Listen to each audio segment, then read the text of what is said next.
Queridos hermanos y amigos, nosotros en este mes de mayo que estamos comenzando, estamos haciendo énfasis en este tema, en el tema del discipulado. Solo para estar seguros que nos vamos a estar entendiendo durante todo el mes, porque durante todo el mes será este el tema. ¿Qué cosa es un discípulo? Porque discipulado viene de discípulo. ¿Qué cosa es un discípulo? Un seguidor de Cristo. Ese es el discípulo de Cristo. Pero en general, un discípulo, ¿qué cosa es? Un maestro. Un aprendiz es una buena palabra. Es uno que está aprendiendo de un maestro. Es el discípulo. Ahora, ¿cómo mejor aprende el discípulo? ¿Escuchando lo que dice el maestro o mirando lo que dice el maestro y poniéndolo en práctica? ¿Cómo aprende mejor? Mirando y practicando. También es bueno escuchar, pero generalmente cuando hay una peluquera, una estilista del cabello allí y hay una muchacha que quiere aprender de ella, ¿qué es lo que hace? Escucharle 3 conferencias. No, se tiene que poner al lado de ella allí, mirándola cómo trabaja, observándola, captando los detalles y de vez en cuando ayudando aquí, ayudando allá, y cuando viene a ver, así aprende.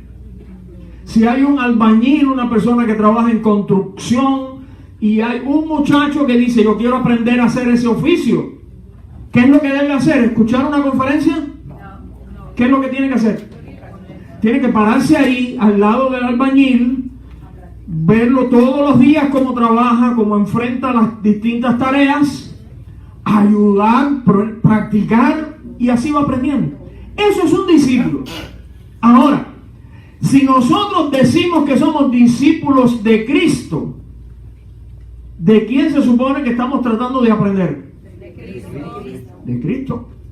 De Cristo. No es del pastor ni es del maestro, es de Cristo. Otra pregunta.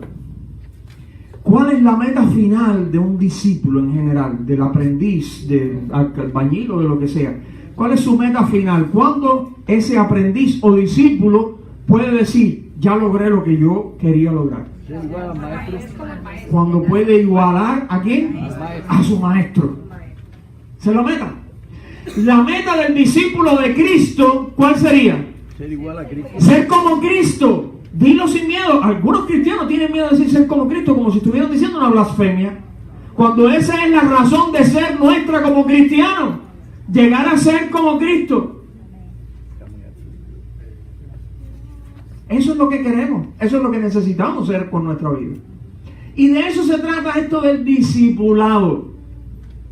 Es para recordarnos, y lo vamos a estar haciendo durante todo este mes, que nosotros tenemos que aprender a llegar a ser como Cristo. Y en esta vida como cristiano, no es decir, ya soy cristiano, ya soy miembro de la iglesia, soy creyente, como decíamos en la frase, terminé. No, terminaste nada. Ahora estamos empezando todo este proceso que llamamos discipulado, en el que vamos aprendiendo en la teoría, pero en la práctica también, vamos aprendiendo del Señor para llegar a ser como Él.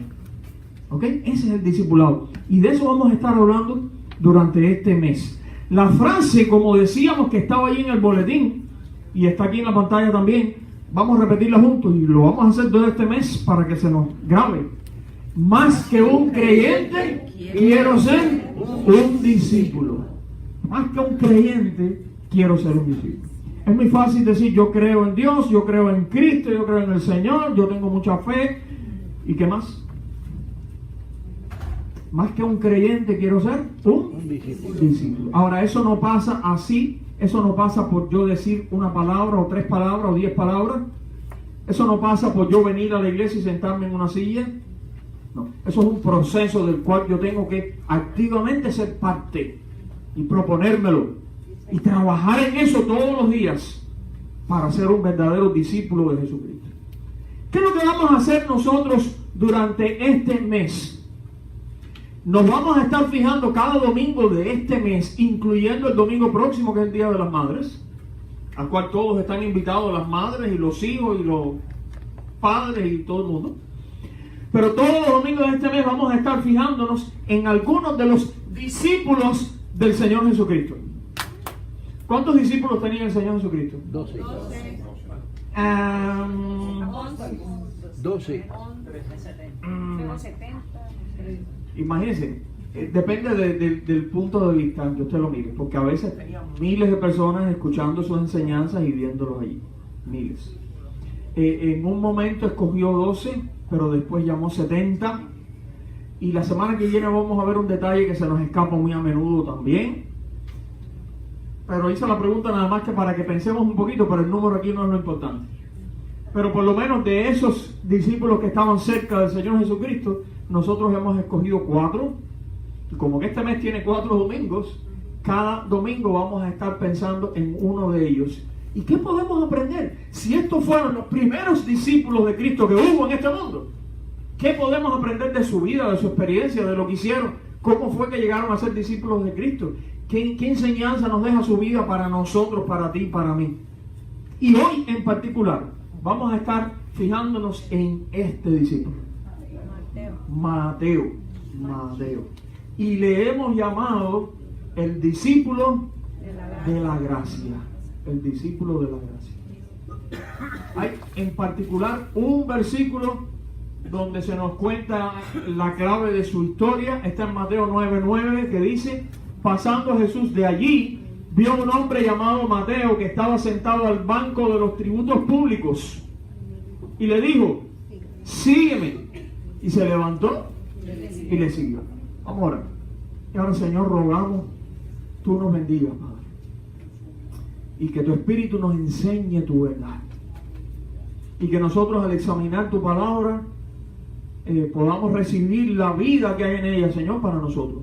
Y que cada persona que está aquí hoy, independientemente de dónde se encuentra cada cual y en qué situación está cada uno, pero que tu Espíritu, que es infinito, Señor, nos hable a cada uno de nosotros conforme a lo que realmente necesitamos.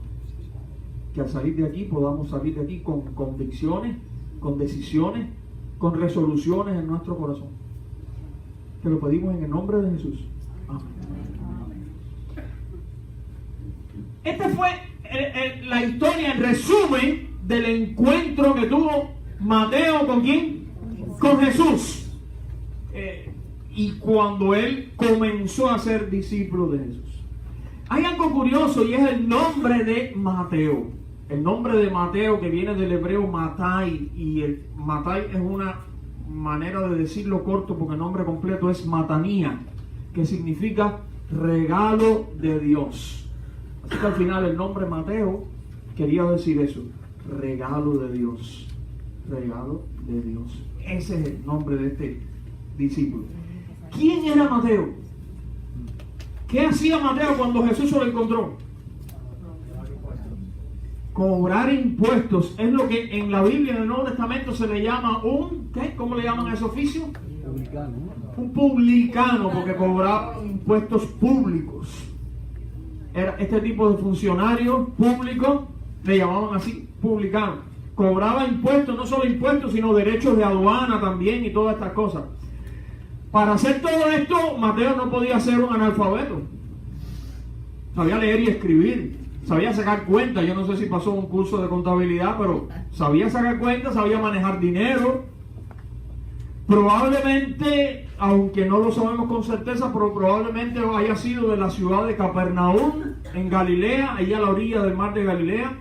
Y probablemente también, para poder hacer ese trabajo que él hacía, hablaría, además del arameo, que era el idioma que se hablaba en toda esa tierra en ese tiempo, probablemente también hablaba griego, que en esa época era como decir el idioma internacional, en ese tiempo, el griego.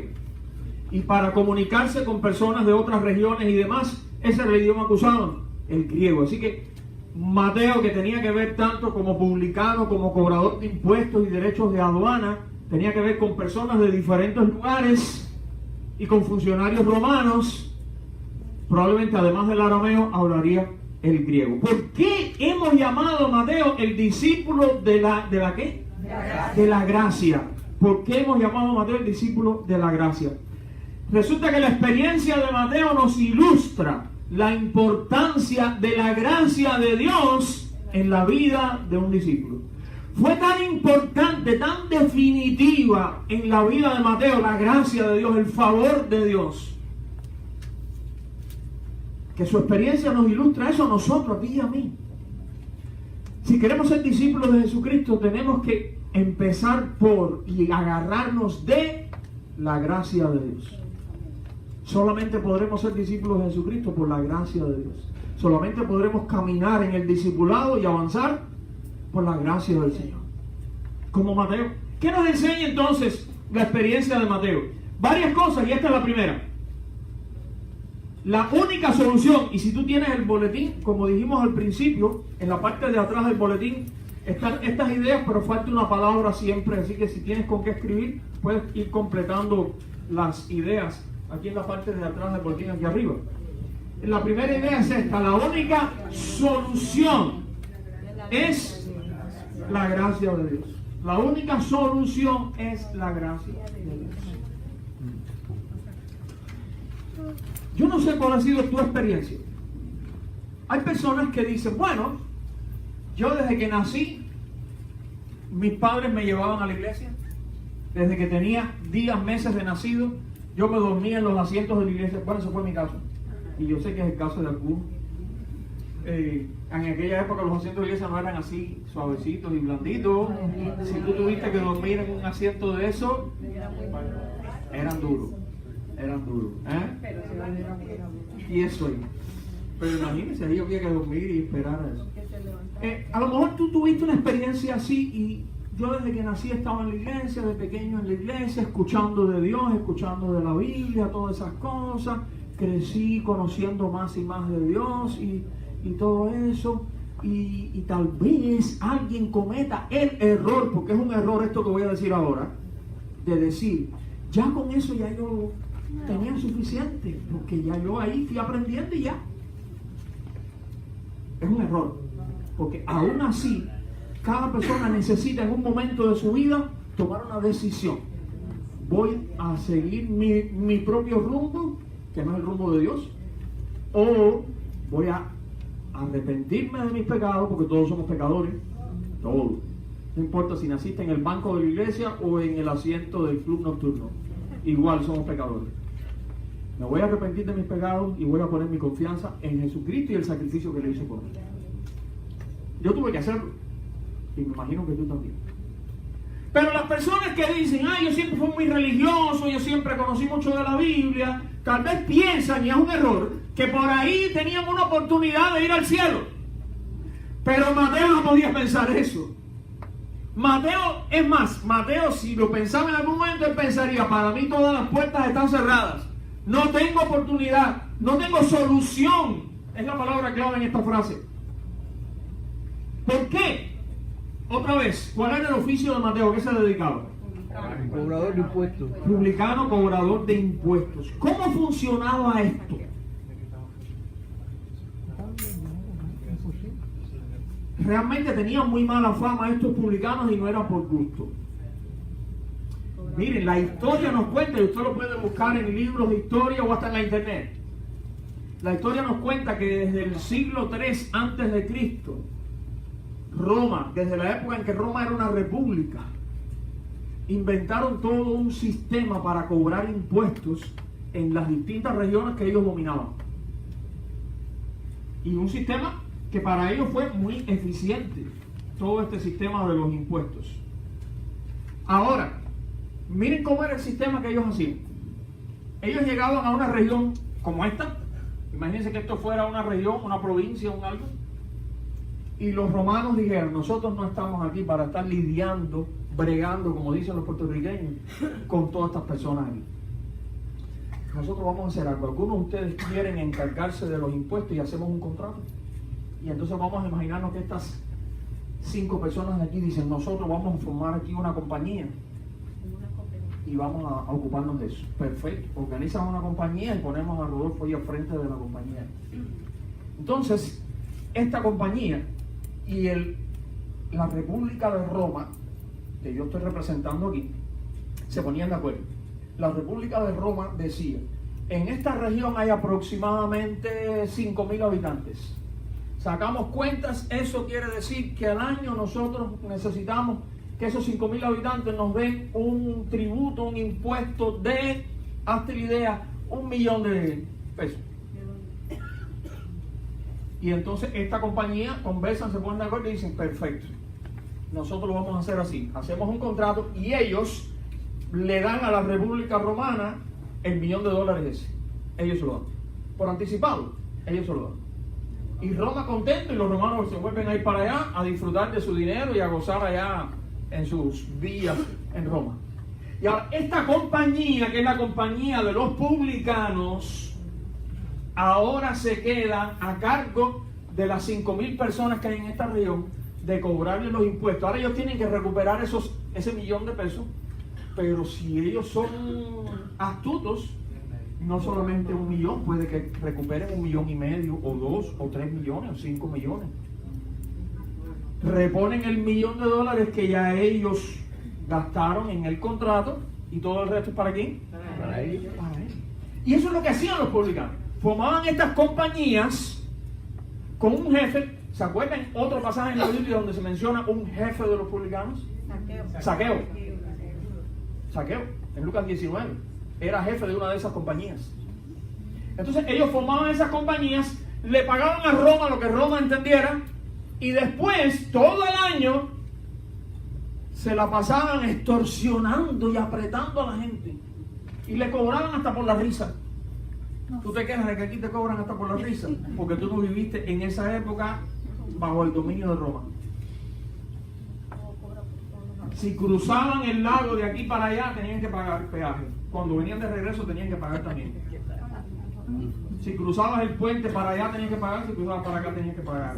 Si salían a pescar por la mañana, tenían que pagar para salir a pescar. Cuando regresaban, tenían que pagar por cada pescado que habían logrado agarrar. Poner un ejemplo. La otra parte era que como al Estado romano le interesaba el trabajo de esta compañía, el Estado romano los apoyaba incluso con las tropas militares. O sea, esta gente, de por sí ellos no tenían autoridad, ellos no eran autoridad, pero el gobierno romano les daba autoridad y los apoyaba. Y entonces les decía, si ustedes necesitan, manden a buscar soldados, y cuando ellos llegaban allí a las casas de la gente a tocar, venimos a buscar los impuestos aquí, iban con 4 o 5 soldados romanos. O sea que la cosa no era como para negarse. Muchas personas no tenían el dinero para pagar los tributos, los impuestos, porque de pronto estaban sin trabajo o lo que fuera. ¿Saben? A veces lo que hacían estos publicanos, decían, eso no tiene problema. ¿Cuánto tú tienes que dar de tributo? 1,000 pesos. Yo te lo voy a prestar. Personalmente, yo te lo presto. Y tú lo pagas. Después me pagas 3,000. ¿Entiendes? Unos intereses tremendos que les cobraban. Así que ellos no solamente cobraban, sino que además ellos mismos prestaban dinero para que la gente pagara. Donde no funcionaba eso, quedaba el recurso de los soldados y decían, pues nos llevamos aquí de tu casa lo que tengas. Y mucha gente tenían que vender a sus hijos como esclavos para poder pagar los tributos que debían. Sí, era bien duro. Era bien duro. Generalmente ese era el mayor problema que tenían la gente subyugada por Roma. No tenían otros problemas porque Roma al final tenía leyes buenas que producían orden, paz y eso, pero la parte pesada de la bota del imperio romano en cada región eran los impuestos, los tributos que le ponían a la gente, que los romanos no pagaban, eran los demás, para que los romanos entonces disfrutaran de su riqueza. Y este personaje que estamos hablando hoy, Mateo, era uno de estos publicanos. ¿Pueden entender? A eso se dedicaba este Mateo. Como decía Isaac en el principio, eran personas que tenían mala fama, porque ellos abusaban de la gente, porque extorsionaban a la gente, porque no les importaba para nada si la gente eran pobres, si eran viudas, si eran huérfanos, lo que fuera. Lo único que le importaba era, dame el dinero, punto. Y eran su propia gente. Porque acuérdate, los romanos eran un país extranjero, pero esta compañía que nosotros supusimos aquí era parte de la región esta. Sin embargo, ellos estaban trabajando para los extranjeros, en contra de su propio pueblo. Y por eso eran tan mal recibidos por los demás, muchas veces. Así que recaudaban los impuestos y derechos de aduana para esa sociedad o compañía de publicanos que le pagaba entonces al Estado romano y se quedaba con las ganancias. Le prestaban dinero a los que no podían pagar con altas tasas de interés. Se cobraban impuestos por el uso de la tierra, por las propiedades, por el capital, por el transporte de granos, por las transacciones de compra-venta, por el uso de puentes, del agua de los acueductos y de la navegación por los ríos y los lagos. Moralmente dicen los historiadores romanos como Cicerón y Livio que eran gente mala, que era gente baja, gente que no tenía moral, valores morales, eran abusadores y estafadores. Socialmente, imagínense, la gente decente de la ciudad no querían saber de ellos. Entonces, ¿con quiénes ellos se juntaban? Con los que eran iguales que ellos, o porque trabajaban en lo mismo que ellos, o porque trabajaban en otros oficios dudosos, ¿ves? Y eran los únicos de su calaña que podían juntarse con ellos. Y espiritualmente, otra vez estamos pensando aquí en Judea, ¿ok? Aunque eso pasaba en todas las regiones del imperio, pero estamos pensando aquí en Judea. Espiritualmente, los publicanos eran expulsados del templo de Jerusalén y de las sinagogas de los judíos. No se les permitía entrar. ¿Por qué? Porque consideraban que por su trabajo, por su trato con los extranjeros y por todas las cosas, ellos eran impuros, indignos de estar en aquellos lugares santos dedicados a la adoración de Dios.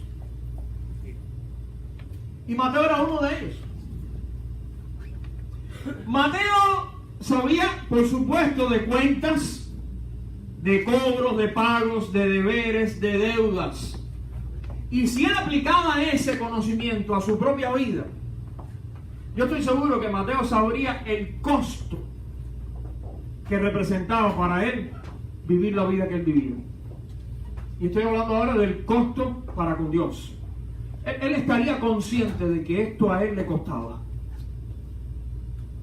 Estaba viviendo y ganando dinero, pero esto le estaba costando una relación con Dios. Él sabía lo que le tocaba, porque como hombre de manejar dinero sabe que cuando tú esto, lo que te corresponde es esto. Él no aspiraría a nada más.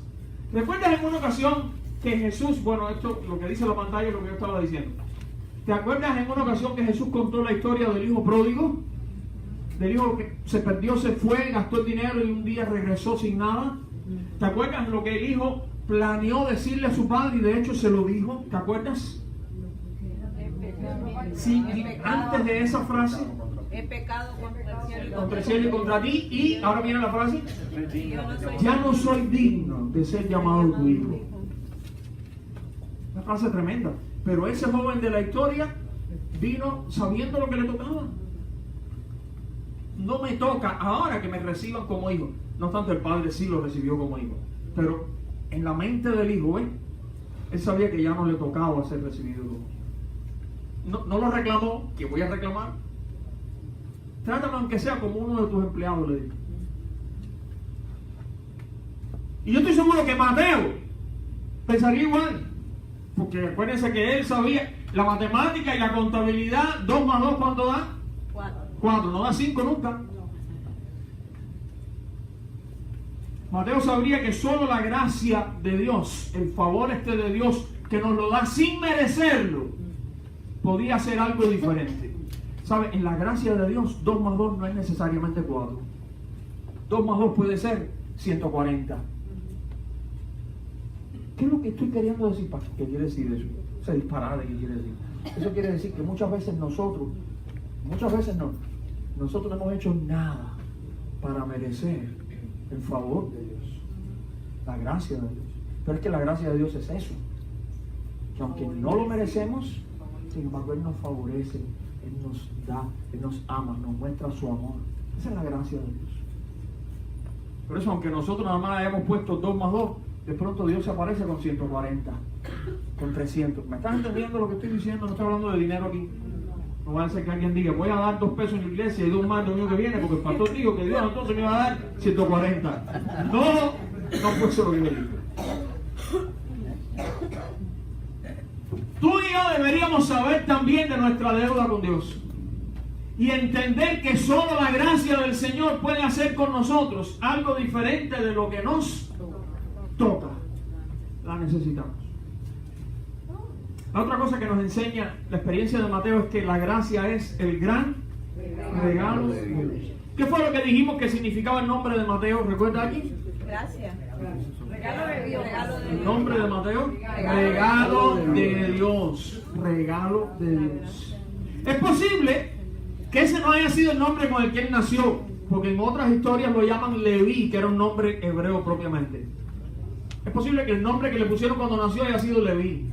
Y es posible que entonces el nombre Mateo, que significa regalo de Dios, se lo haya puesto él mismo después de haberse encontrado con Jesucristo. O se lo haya puesto el mismo Jesús, como le hizo con Pedro. Pedro se llamaba Simón, pero Jesús le llamó Pedro. No sabemos si fue el mismo, si fue el Señor, pero después de su encuentro con Jesús, probablemente fue que su nombre cambió para Mateo, que significa el regalo de Dios. El verdadero regalo de Dios para la vida de Mateo fue Jesús. Fue Jesús.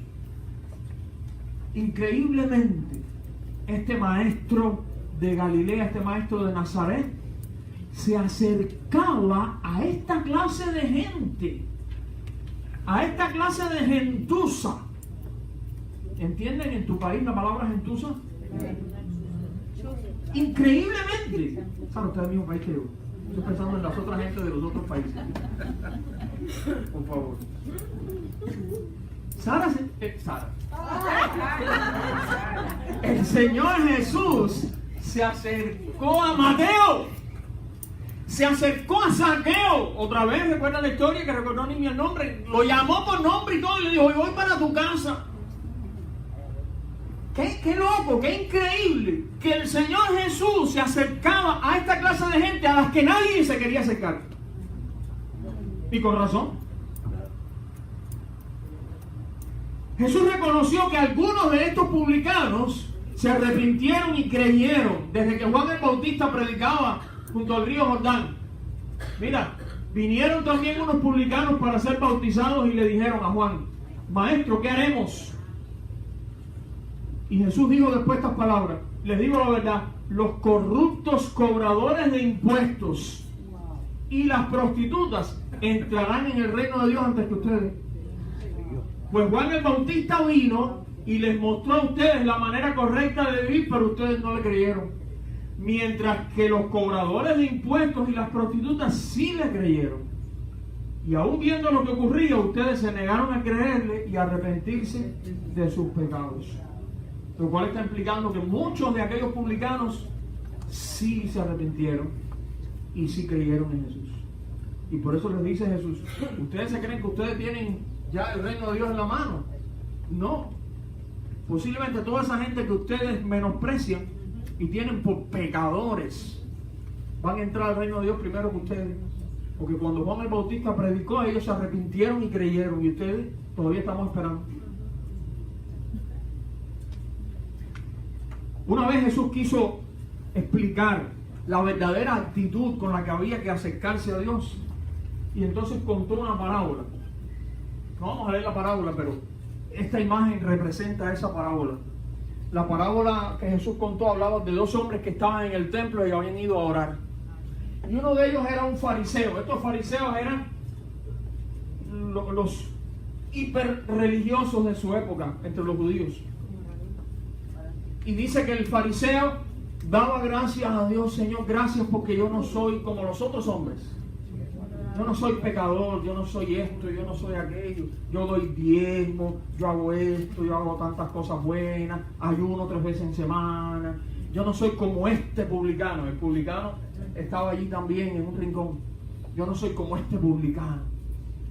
Sin embargo, dice Jesús que el publicano no quería ni levantar la vista, a pesar de que los judíos acostumbraban para orar a levantar la vista y la mano y mirar al cielo.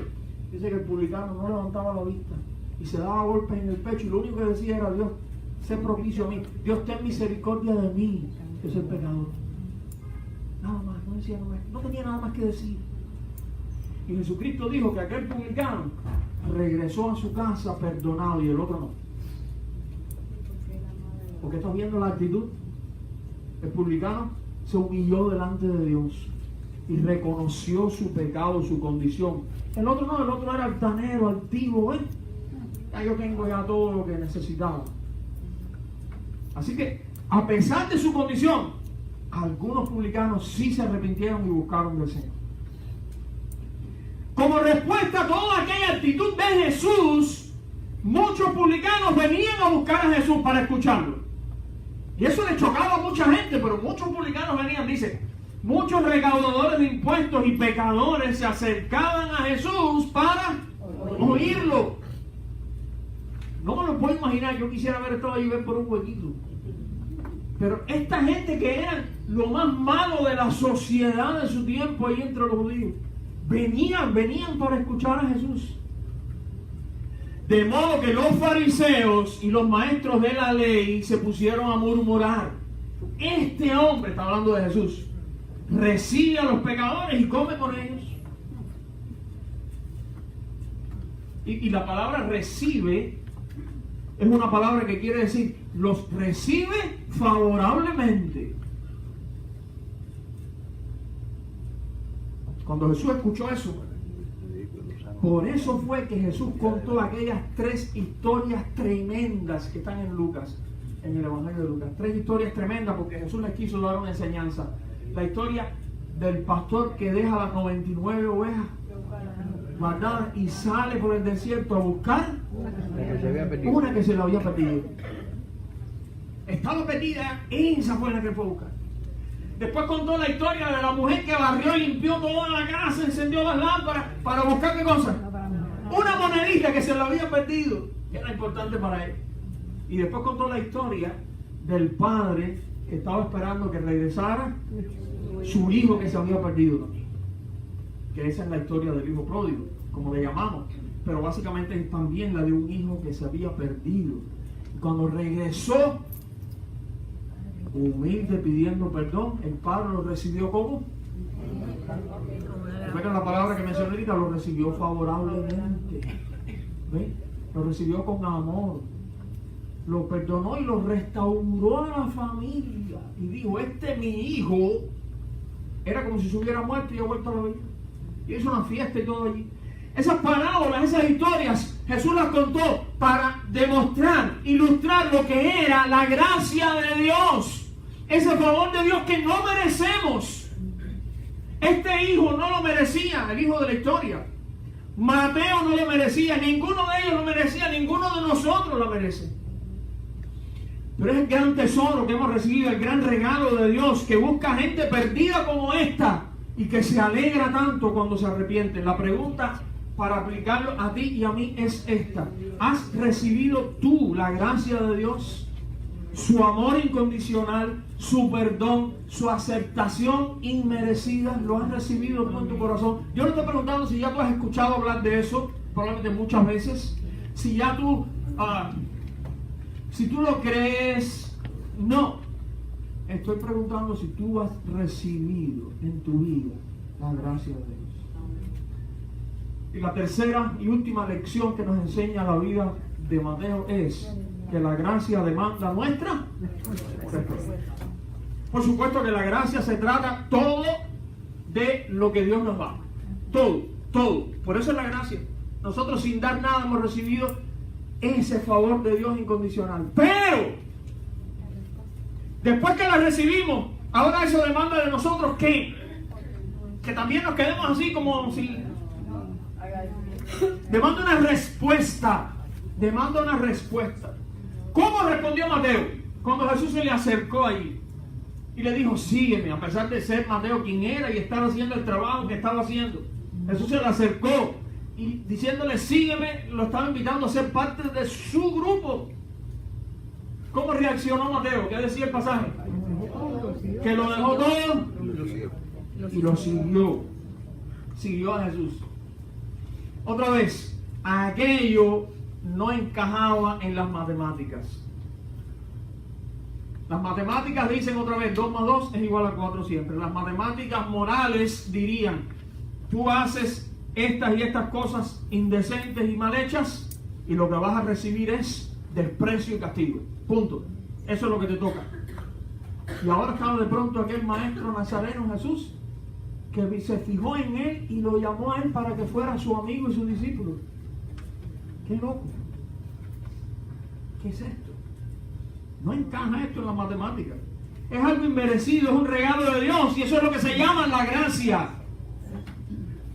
Y así Mateo se convirtió en un discípulo, en uno que se esfuerza en seguir la enseñanza de otro. Pero no se quedó la cosa ahí. ¿Qué nos enseña la Biblia que hizo Mateo después? ¿Cómo? Eso fue saqueo. Eso fue saqueo. Y probablemente lo hizo también, pero no lo dice la Biblia. Pero hizo algo tremendo importante ahí. Mientras Jesús estaba comiendo en casa de Mateo, muchos recaudadores de impuestos y pecadores llegaron y comieron con él y sus discípulos. Cuando los fariseos vieron esto, les preguntaron a sus discípulos: ¿por qué come su maestro con recaudadores de impuestos y con pecadores? Al oír esto, Jesús les contestó: no son los sanos los que necesitan médicos, sino los enfermos, porque no he venido a llamar a justos, sino a pecadores. Lo que hizo Mateo fue que hizo un banquete en su casa. Hizo un banquete en su casa. Para Jesús y sus discípulos. Pero para más personas. ¿Para quiénes? Muchos recaudadores. ¿Viste aquí? Muchos recaudadores de impuestos y pecadores. Recuerden lo que dijimos al principio. ¿Con qué tipo de personas se relacionaban socialmente estos publicanos? Con los pecadores. La gente baja igual que ellos. Los demás ni los miraban. ¿Qué hizo Mateo entonces ahora? Tan lleno su corazón, invitó a Jesús y a sus amigos para: vamos a comer en mi casa. Pero además entonces mandó a buscar a sus amigos, a los que vivían la misma vida que había vivido él. Vengan también para que estén aquí, para que conocieran también a Jesús. Eso fue una muestra de alegría, de sorpresa y de gratitud. Invitó a sus amigos a aquel banquete y así compartió la gracia del Señor que él estaba recibiendo, la compartió con otros.